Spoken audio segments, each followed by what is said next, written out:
Topic: Josh Smith signs with the Rockets. He verbally agrees. So at 5 o'clock, he'll be on the Rockets. They don't play. He reminds me of the Rajon Rondo to the Mavericks, like a explosive offensive team, but with a player that can't shoot or shoot free throws, but got good defense and upgrades the position. It looks like it's good because you're getting a talented player. But like I said, Rondo is a player that thrives on assists. Josh Smith is a player that can't shoot threes or mid range or shoot free throws, but he averaged 4 assists as a small forward. Rondo averaged 7 rebounds. Josh Smith averaged 7 rebounds. But they both can't shoot or shoot free throws, and they both went to offensively gifted teams with a lot of shooters and a lot of ball handlers. Now, granted, Josh Smith is a ball handler. He can create, he can pass, he can create in the high post, the mid range. He can dribble, he can get to the basket, he can finish. He has some. If he can stay close to the basket, just like Rondo, if he can have the ball in his hand and get some screens and get some mid range, Rondo will be good. If Josh Smith can get some lives, some alley oops, some pick and roll, it's gonna be hard to guard this Houston Rockets team. Josh Smith is basically an upgrade over Terrence Jones because Terrence Jones is probably a better athlete right now, and he's a better shooter because he can shoot threes and mid range. Terrence Jones can. But Smith is a better rebounder, a better defensive player. Even though Terrence Jones' defense isn't bad, people sleep on his defense. He's quick, he's athletic, he blocks shots, he goes for steals. Terrence Jones is not an ass player. He is a rotation player. He is a good player, and he has a high ceiling. But Josh Smith's only here for 2 years to 1 year. They didn't tell you how many years Josh Smith gonna be here, but if he wants to play his last 3 years in Houston, he is a playmaker, something that Terrence Jones isn't. He is a better finisher than Terrence Jones. His athleticism had declined, but his defense, he was an all NBA defensive team. A lot of people probably forgot about that, but Josh Smith, I believe, was an all NBA defensive team player. And playing him with a team that is winning, a team that can space the floor with Patrick Beverly, James Harden, and Trevor Ariza, all can shoot threes. And sometimes you can put Dante Montejunas in there as a stretch four or a stretch center, and that's 4 people on the court that can shoot. And that's just a small lineup.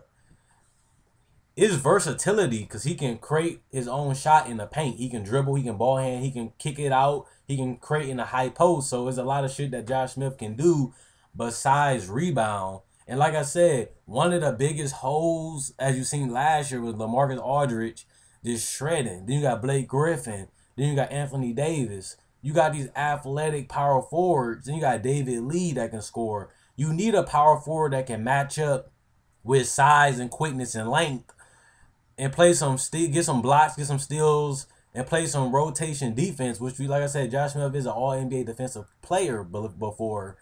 And he was a borderline all-star, and you basically got Josh Smith for nothing but $2 million, which ain't really shit compared because it was an exception anyway, so it was basically free money anyway.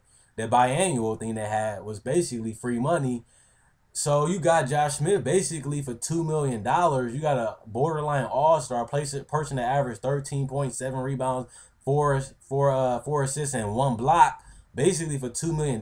That's an upgrade in the defensive player, in a player that can create for others, in a player that can finish around the basket, high above the rim and below the rim, and get some steals in the passing lanes, and get some block shots, some chase down blocks, and he can play one-on-one defense in the post. You're not asking Josh Smith to give you 13 points. You asking him to play a role.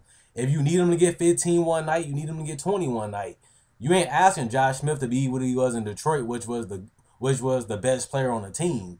You asking him just to be the fourth option, which is a blessing for Josh Smith because he just gonna be a player that gets putbacks, get some layups, get some high post layups, get some dump off dunks. He gonna basically get some easy 13, 14 points, just like they're doing with Dwight Howard. He can't shoot free throws and he can't really shoot.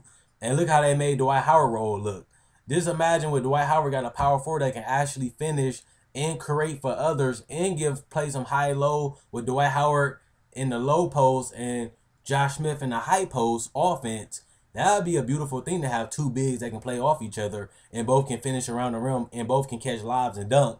2 athletic center and power forward is going to be hard to guard. It's gonna be like Blake Griffin and DeAndre Jordan, but just Blake Griffin is way better than Josh Smith. But Josh Smith is better defensively. He can get blocks and steals and play the passing lanes good. This looks like an upgrade. I don't know if this is the missing piece. I still think Josh Smith is an upgrade at the power forward. I think this is gonna push him to a better chance at getting out of the first round. Because like I said, he can match up against power forwards and make them work. And he's quick enough to stay in front of them and contest a jump shot with his length and his quickness. I think this is an upgrade. This is going to help Houston out. This is a perfect fit for Josh Smith, too. Like I said, it's kind of like the Rondo thing, though, for offense. It's going to hurt their offense a little bit because he can't space the floor and he can't hit a three. And he really can't do nothing besides drive. He's not really a threat on a outside 15 feet. So it's going to be like Rondo can't really score or shoot a three. That's what I'm saying with the Mavericks. They got to work Josh Smith into this. I think it'll work out, but we need him in Houston for his defense and his rebound and his playmaking in the high-low post with Dwight Howard, and then be able to create off the dribble and get some passing lanes. And, pass out in the three-point shooters, pass to Dwight Howard and some dunks, some lobs. And I think it's just going to help them better. They still missing another piece, though. They can get like Gordon Dragic, a knockdown three-point shooter, and a player that can create for James Harden and let James Harden play off the ball a little more, so James Harden don't have to be so tired and use so much energy. They had Gordon Dragic there already, but it didn't work. They can get a point guard that can just like Patrick. I don't know. This team just missing another offensive dominant player that they can make the game easier, like a stretch four or a point guard that can create for James Harden and Dwight Howard without them have to dominate the ball so much and make their offense more pass like the Atlanta Hawks. Let their offense become more natural instead of just forcing up creations, and let it come more natural. Let them go one-on-one. Let them beat their man one-on-one, but also have some ball movement in there. That's when Houston Rockets really messing up to me, is their ball movement is just not that good. And that's what I'm saying. Josh Smith can help that out because he can pass and he can rebound and kick it out, and he can create with his own self. If he get the ball in the post, he can create for other people, and he can get off the drive and kick out to some shooters and dump it off to Dwight. So it's a good fit. I still think they're missing a piece, but I think this helps them get out of the first round in the West because they already close to that already. But even last year, but they just upgraded the power forward position, and it's looking like a good thing. Like, because they got him for nothing. Like I said, if they traded for Josh Smith, it would be different. But since they only got him for cheap, it's a steal. And it should work out, but they got to work off their offense, how they going to play Josh Smith and how they going to make him score and how they going to make him effective. But a 13-7-4 in a block and almost a steal a game, that's a whole lot of player for $2 million. That I at least pay him $8 million. Even though he shot 39% for the field, he doing other things besides score. And he fills up the box score. So let me know what you guys think. Comment, like, subscribe, and share. Check out my order video if you're new to the channel. If you like this video, you like my order video, subscribe. Queen Way, Queen of the 20. Have a Merry Christmas. Hope you guys enjoyed the video. Hope you guys enjoyed the rest of your day. And tell me what y'all